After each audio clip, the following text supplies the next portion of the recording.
அனைவருக்கும் வணக்கம். இது வெள்ளிக்கிழமை எடுத்த விலாகு. வெள்ளிக்கிழமை அதிகாலை பிரம்ம முகூர்த்த நேரத்தில் காலையில் 4 மணிக்கு எடுத்த விலாகு தான் இது.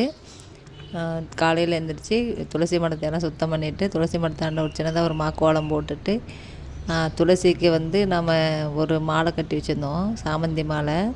அதெல்லாம் பூக்கள்லாம் மாலை போட்டு துளசி மடத்தாண்டு நல்லா அலங்காரம் செஞ்சு, அங்கே ஒரு 5 முக விளக்கு, அதாவது 5 தீபங்கள் எரியிற மாதிரி ஒரு விளக்கு போட்டு, நம்ம பஞ்ச தீபம் மாதிரி நம்ம 5 விளக்கு தானே ஏற்றணும் பிரம்ம முகூர்த்த நேரத்தில்.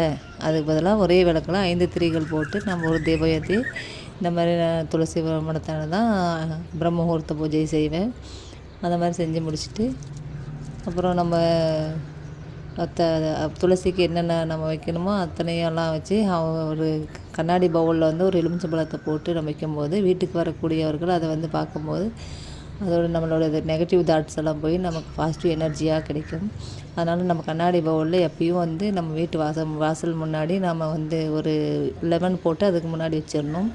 அந்த மாதிரி தான் நான் வைப்பேன். நீங்கள் எந்த மாதிரிலாம் வைப்பீங்கன்னு சொல்லுங்கள். அப்புறம் துளசி தாயாருக்கு ஒரு தூபம், முக்கியமாக தூபம் காட்டணும். நம்ம தூபம் காட்டும்போது தான் நமக்கு நம்ம ஒரு அன்றைக்கான பூஜையோடைய நமக்கு அந்த ஒரு ஃபுல் இதே நமக்கு கிடைக்கும். தூபம் போட்டால் தான் நல்லா கமன்னு தூபம் போடணும். வெள்ளிக்கிழமை, செவ்வாய்க்கிழமை நாட்களில் இந்த கமன்னு நம்ம சாம்பிராணி தூபம் போடும்போது தான் அந்த வாசனை நமக்கு அன்றைக்கி பூஜையே நிறைவான மாதிரி இருக்கும். நான் எப்பயுமே அந்த மாதிரி தான் போடுவேன். சாம்பிராணி போட்டால் தான் எனக்கு சூப்பராக எனக்கு அன்றைக்கி நாளே போன மாதிரி இருக்கும். உங்களுக்கெல்லாம் எப்படி இருக்குன்னு சொல்லுங்கள்.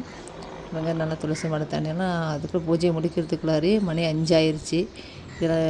அதுக்கப்புறம் நாம் உள்ளே இருக்கிற முருகப்பெருமானுக்கு எல்லாம் ஃபோட்டோஸ்க்கெல்லாம் அலங்காரம் பண்ணி, அங்கேயும் எல்லாமே விளக்கு பொருத்தி அங்கேயும் பூஜையெல்லாம் பண்ணேன். அந்த பூஜையும் பாருங்கள் எப்படி இருக்குதுன்னு சொல்லுங்கள்.